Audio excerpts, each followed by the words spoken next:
What is the most successful April Fool's joke that you know of? In San Diego, California back in 1993, a radio station announced that the space shuttle would be making an emergency landing at the local municipal airport. Too bad there was not even a shuttle in orbit, yet thousands showed up. This one hurts because there are 2 runways in the US capable of supporting the orbiter, one at Kennedy and the other back up at Edwards AFB and Vandenberg, though I'm not sure if it was ever used for that purpose. In 1985, a Sports Illustrated writer published an article on April Fool's Day about a fictional new rookie pitcher named Sid Finch who was trying to decide between signing with the Mets or playing the French horn. Basically, he wrote a bunch of crazy things about a made-up person and everyone thought this guy was a real player. Some of the claims about the fictional Finch were that he pitched wearing only one hiker's boot and could pitch a fastball 168 miles per hour. They went as far as to take pictures of someone pretending to be Finch, and the Mets even went along with the hoax and gave him a fake jersey. Mets fans were not amused when they found out that he wasn't actually real. It was George Plimpton who wrote the article. He also expanded the story into a full novel, The Curious Case of Siddhartha Finch. A great read if you're interested. Back when color TV was new and still experimental, the one and only channel on Swedish TV owned and operated by the state pulled a fantastic April Fool's prank. They brought in the chief engineer behind the government broadcasting services, who was well known and highly respected, and had him hold a short lecture about color TV which was complete and utter bullshit, but sounded credible to the uneducated. Part of this lecture said that stretching a fine mesh over the TV screen combined with a special broadcast signal could bend the light from the screen in such a way as to make a regular black-white TV display colors. They then explained that they would experimented with various household items which could be used for a fine mesh, and said that nylon pantyhose cut up and stretched over the screen produced the best result. They then announced that they would be broadcasting a special experimental color signal later that evening and encouraged the viewers at home to help with the experiment by cutting up pantyhose and stretching them over their TV screens. An hour later, half of the Swedish population had cut up pantyhose, stretched them over their TV screens, and sat watching black-white footage of colorful flowers, pretending that they were seeing a color broadcast only to be told that they would been pranked. Sounds similar to the BBC's infamous Spaghetti Hayfest April Fool way back in 1957. The serious current affairs program Panorama ran a segment explaining to 1950s Britain about the bumper spaghetti harvest in Switzerland, showing spaghetti being taken off trees and everything. People even contacted the BBC to ask how they could plant their own spaghetti trees. Neat. I showed this to a high school class to kick off a critical media literacy lesson. And yes, there were 1 or 2 students who were not paying attention and believed it, lol. My grandpa was from Turkey and his family didn't keep birth records. When he came to the US, they made him pick a birthday. It was April 1st, so he told them that today was his birthday.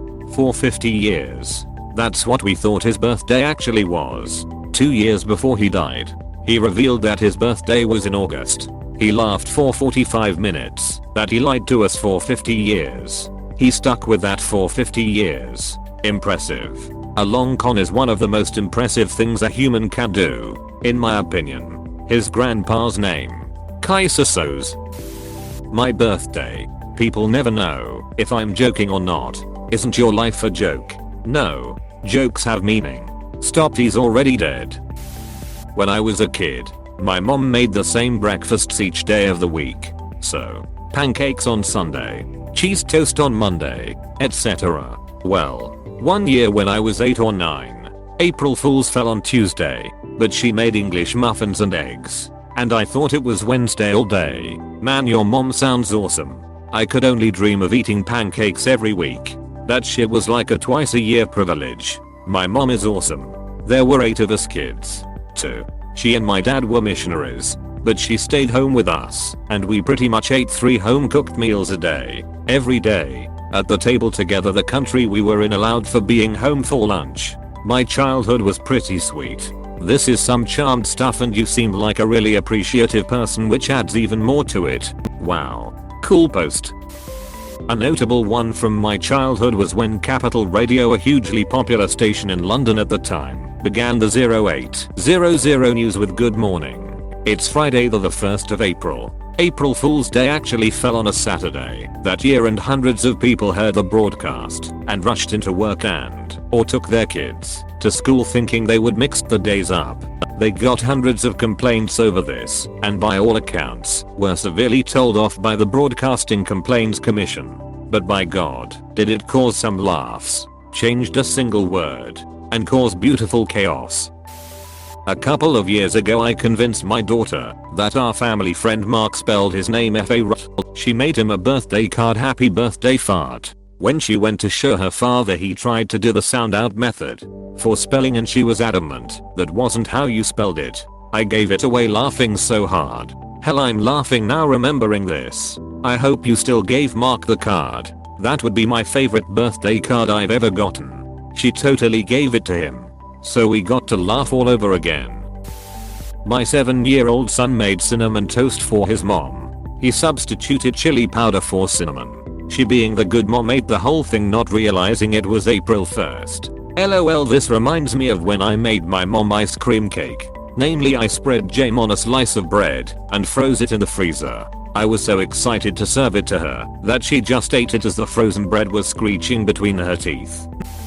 So I started the day messing with my supervisor and the head of it. I sent each an email from my personal email account. As if I'd mistyped who I was sending the email to, they often included my personal email accidentally on work emails.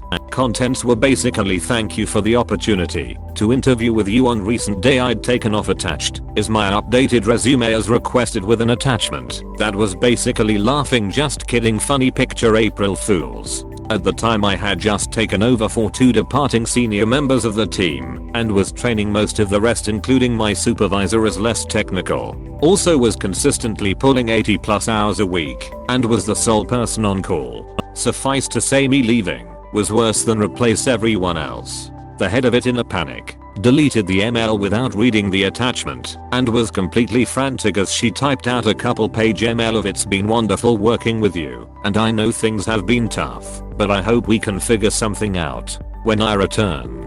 Her husband, who at the time was a brand new boyfriend, told me he nearly jumped out of his skin at the "You son of a bitch," she shouted when I got her to look at my resume, until she started laughing. This was the start of the day. So after that bit of fun, got to work at a hospital where we had just purchased an existing clinic. We were tasked with setting up all the new computer equipment, including computers, switches, wireless, etc. they would need on a Thursday so they could test Friday and reopen Monday. We were expected at 9 AM. We got slammed with other issues, so it was nearing 10 AM when the head of it called the tech supervisor to ask how things were going. Remember, she was on vacation as she knew it was a critical project. He told her we were slammed, but would follow up with us. So we finally got over there at 11 AM and knocked everything out fairly quickly. The manager for the new clinic lent a hand setting everything up. At close to 3 everything was done. We started chatting and realized that other than the call to our supervisor, who was back at the office, no one had communicated to our boss that we'd made it over. We joked about sending an email saying, "Hey, sorry we got slammed, but we are heading over now." That is when the clinic manager spoke up and said he'd send it. So he fired off a ranting email telling our boss that he couldn't believe how unprofessional her team was being, as he was still waiting on us to set things up, and he was going to communicate to senior leadership explaining that the delay in opening was on us. Boss was out to eat with her boyfriend when she got this email and flipped out. He was sitting across from her as she called our supervisor, still in office, with no idea about the email, asking where the hell we were. He was meeting with another co-worker who got to watch him sputter. I have no idea. I thought I don't know. It wasn't until she hung up that she remembered my email and what day it was and who the clinic manager was, as he'd totally be in on something. The call I got when I reached the car of "You rat bastard" still makes me smile, as I got a 1-2 punch of April Fool's pranks. An unintended extra hit from when she didn't see the attachment on the first one, and the manager volunteering to bring it to another level permanently labeled me and my teammates by the affectionate moniker of "rat bastards." Get them with a prank and prove to them they would be screwed without you in one fell swoop. Nicely done. This happened back in 2000 minus I managed to convince a friend that, because of the leap year, Good Friday would be on a Thursday. At other times of the year, you can usually get a few people convinced that Halloween will fall on Friday the 13th. October 31st is Friday the 13th. Got it? Yep. That's the joke. Once we got a new printer delivered on April 1st at my office. Someone left a note on it that it is voice operated. It was the joke that kept on giving, as everyone yelled at the poor printer to do things. There were even accusations that it did not understand because the foreigners had accents, so all the Americans had to take over. It was brilliant. Oh man. That last part made it 100 times better. The bit about the Scots trying to work a voice activated elevator is golden. I'm on mobile, or I would it. Why not it on mobile? This isn't 2006.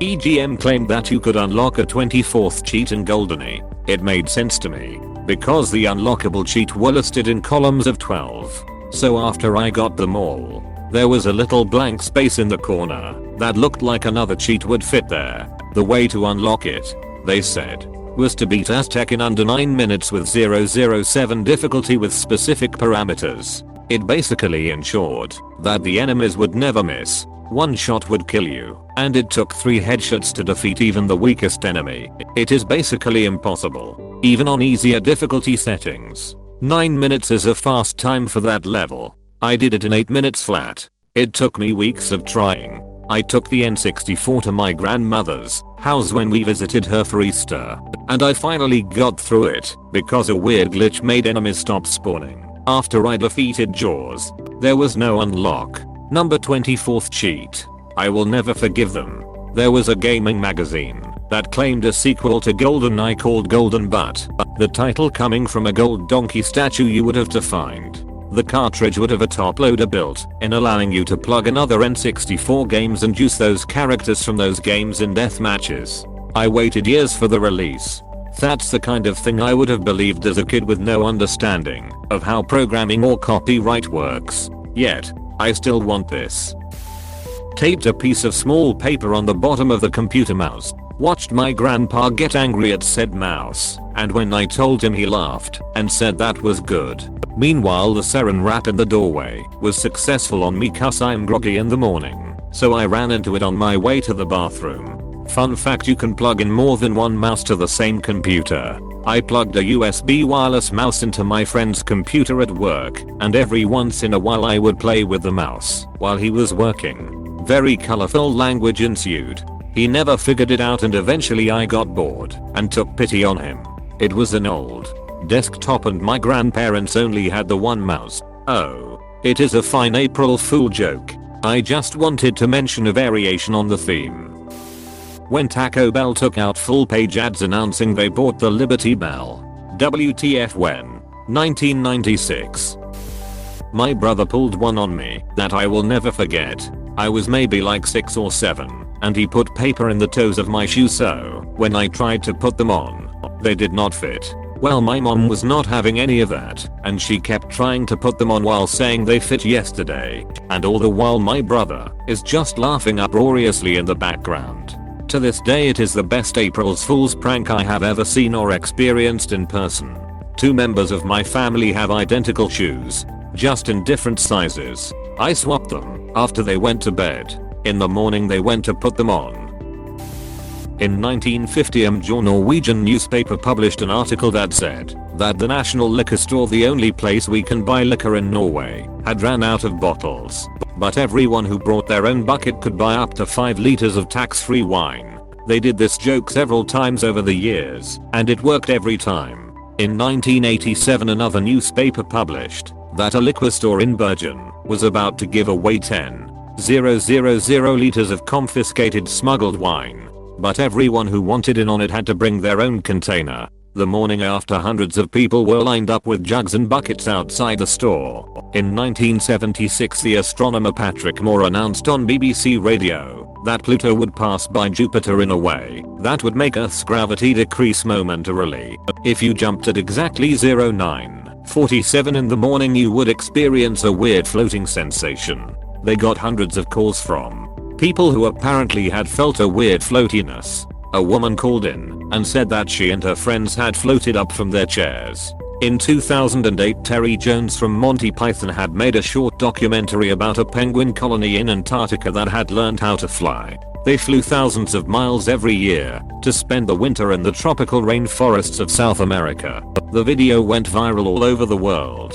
Didn't the BBC also do one where they claimed the spaghetti crop in Italy had failed, leading to shortages? I remember they hung cooked spaghetti on grapevines and showed people harvesting it as stock footage to help sell it.